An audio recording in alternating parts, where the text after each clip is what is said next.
Hey guys, and welcome back to Battlefront Updates and the December Patreon Q&A. Well, this is probably going to go up in January for all my viewers, but late December for my Patreon supporters. This series is simply a Q&A session I do once a month where I answer questions from my Patreon supporters. So if you're interested in supporting my channel and asking me some questions that I will answer and give you guys access to some exclusive content, check out the link in the description below. And as always, a big thank you to all my Patreon supporters for the support over this year. I really appreciate it a lot. It helps me do my dream job full time simply. But now let's simply jump into some questions. First off, we have one from MarquessW. Since the next game probably is going to be sequel trilogy, do you think DICE should add in the things that are already in the game that's also present in The Force Awakens, for example Millennium Falcon, DL-44 Chewbacca, X-Wing pilot skin and so on? I think they kind of have to do that, because I mean the sequel trilogy, as far as we know, don't really have a lot of content so far, and if they take out everything that's in the original trilogy, then there's not too much left, to be honest. So I definitely think they need to add stuff like the Millennium Falcon, DL-44 and all that kind of stuff that are in both eras. But again, we still don't know if it's only going to be sequel trilogy. It might be original trilogy also, but it's hard to guess. But in short, I think yes, they should add some of the content from this game to the next one. UltimusPrime asks, do you think we're still getting Hero Blast? Do you think there will be any more free content apart from the much needed Lando patch? This was actually, I think this was asked before I made my What's Next video, so that video pretty much answers the question. But just in short, do you still think we're getting Hero Blast? Possibly. The thing is that although I show you guys in a video earlier this week or last week, depending on when you're watching this, Paul did say that they paused the development of Hero Blast, but he did however say that they scrapped the skins, you know, the Death Star skins for Luke, Leia and Han. So the fact that he openly says that those skins are scrapped, but he didn't say that Hero Blast was scrapped but just paused, still makes me believe that we will hopefully get Hero Blast, because I know a lot of people will be disappointed otherwise. Any more free content drops? No, not really. My other video explains it pretty well, but I don't think we're gonna get any major content drops. No more maps, weapons or stuff like that. Hero Blast, if we get that, will probably be the last big thing they add to this game. Another question from MarquessW. Should the jump pack be kept in the next game? The gameplay we've experienced with the indoor maps, Phase 3 of Infiltration, A180 and the old version of Escape Artist is really different, and I could be fine with no jump pack as long as they improve the physics to be more like Battlefield 1. I think I kind of agree on this. Although the jump pack is a nice feature, it's something that star card alone really changes the gameplay flow of the actual game. So I feel like if they add something similar in the next game, it has to be a little bit not as easy to use and not a short cooldown. So it's still going to be some sort of jump pack or jetpack feature, but something major that takes away from all your other abilities, which won't make it something standard that everyone just slaps into their into the loadout. And as you said, they really need to improve the physics in that case to be like Battlefield 1, where you can actually climb over stuff. Because if you didn't have a jump pack with the current game, that would be so frustrating. You would get stuck everywhere, you wouldn't get over small ledges. So hopefully they improve the physics and remake or completely remove the jump pack. Marcus also asks, for episode 8, how do you want Luke to be handled? An emotionally damaged and weak Luke would be interesting to see portrayed, but another part of me wants to see an extremely powerful Luke, since we haven't seen him as a Jedi before, because he doesn't become a real Jedi until after Vader's death. Also, what lightsaber do you want him to wield, the green or the blue? It's been rumored though that he might not have one for episode 8. I want him to be a little bit like Obi-Wan in episode 4, still fairly powerful, because I think he's probably not going to be as old as Obi-Wan was in A New Hope. I haven't done the math really, but I want him to be quite powerful, like a little bit slow like Yoda were in episode 3, but then when he gets into the action it's going to be really powerful, because I don't feel like he can't have aged that much during these 30 years. He should still be a very good warrior. And I think he's going to have the green lightsaber, that's for sure. I don't see any reason to why he wouldn't have it.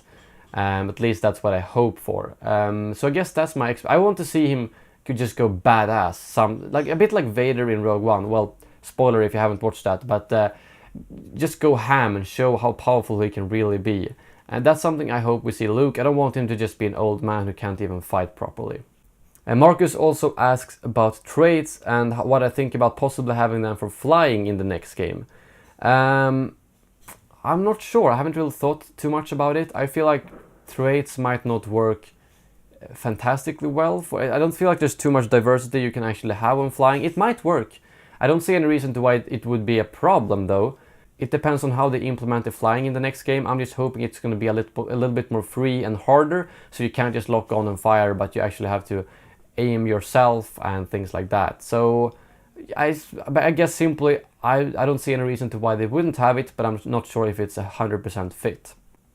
Fupa IM asks, with the recent spike in play numbers and a lot of new players joining the game, I think now could be a great time to make an updated tips and tricks video. So much has changed since the last one you made. Any plans on doing that? Yes, I'm currently working on that. It's gonna take a while because it's gonna be a big video.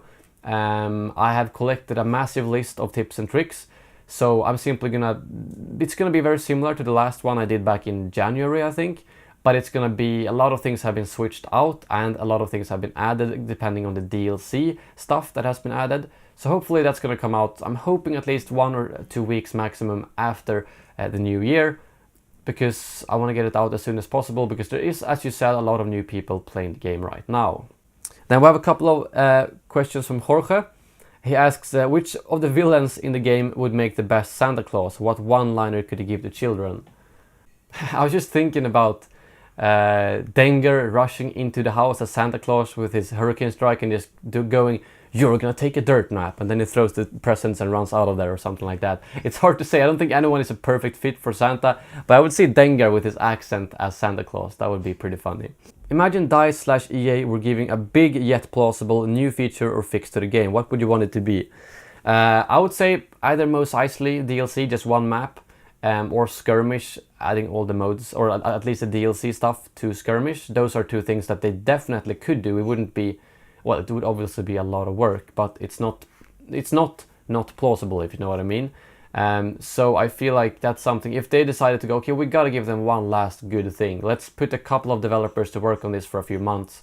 I think those are two things that people would really enjoy. And here's a very good point from Jorge, well, small detail for some of you maybe, but regarding my streams, if I will be resetting the donation scrolling at the top for next year, I might do that. I'm gonna think about it and ask the people up there what they think.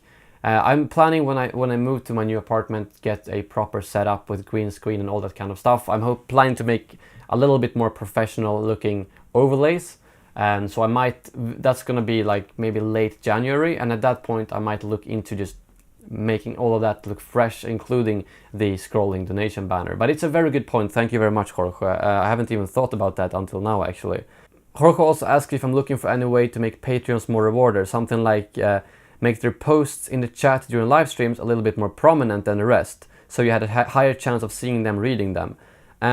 That is something I really want to do. Problem is that the only way I can do that right now is making someone a moderator, and I don't want to make all my Patreons moderators, because that's just not really safe, because you get a lot of power when you're a moderator. However, there is one thing called YouTube sponsors, which does the exact same thing as Twitch subscriptions, where you get an exclusive badge, and I can even do sponsor only streams where only people who are sponsoring me can chat. So that's something, my network is currently working with YouTube Gaming to sign some agreement, and hopefully that will be done sometime early 2017. And in that case, it might be a good idea for some people to move over from Patreon and support me through the sponsor thing instead. I think it's like $5, so it's exactly like a Twitch subscription.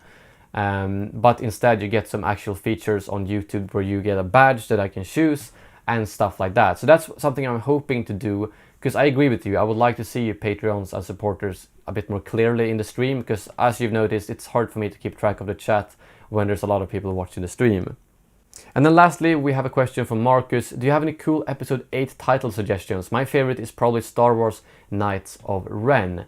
I think that's a pretty good one, because I feel like they've been hinted towards a lot, and it feels like it's probably a big thing. Like, I mean, Snoke even said, you're the leader of you are the leader of the Knights of Ren. I think he said something like that. So I feel like they're still alive, and maybe they will be a big part of the next movie. We just didn't see them in episode 7. They might be hidden off on some planet training or something like that. So I think that's a good one. I don't think I have any cool title suggestions myself, because it's so hard when you don't know what the movie is about. So that's the biggest problem. I don't really want to guess. Maybe something like, I honestly don't know. It's really hard to say considering that we don't know what it's going to be about. But I'm assuming they will probably reveal that pretty soon, shouldn't they? Maybe Star Wars Celebration should be a good... I feel like Star Wars Celebration this year is going to be pretty big. They might be revealing the next Battlefront game, the next Star Wars movie, as well as maybe even another Star Wars game like Viscerals or Respawns, who knows. But at least that's my hopes. But yeah, that is going to wrap up this Q&A session. Again, big thank you to all my Patreon supporters for the support over this year and this month. I'm looking forward to the next year and I'm answering more of your questions. So if you're interested in becoming a Patreon, the link is in the description below. I will, as I mentioned, hopefully have that YouTube sponsor thing to sort of replace Patreon, or maybe just do them both the next year, because it's going to be more rewarding for you guys and to actually get some real features on YouTube. But that is going to wrap up this video. Thank you very much for watching, and as always, may the Force be with you.